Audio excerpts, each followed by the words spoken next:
एखाद्या आईचा मुलगा, एकुलता एक मुलगा दूर कुठेतरी शिक्षण घेत असतो. त्याचं वय अवघं 17-18 वर्षाचं असावं आणि त्या मुलाला एकदम आईची आठवण होते. त्या क्षणी या आईलाही सुद्धा त्या मुलाची आठवण होते.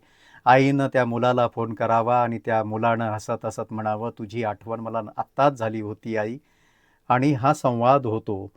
हे लक्षात येतंय तुमच्या, की ही बिनतारी संदेश यंत्रणा, ह्या वेव्हज आपल्या अंतर्मनातून निघणाऱ्या संकल्पना, आठवणी, भावना, ह्या बिनतारी संदेश यंत्रणा आहेत.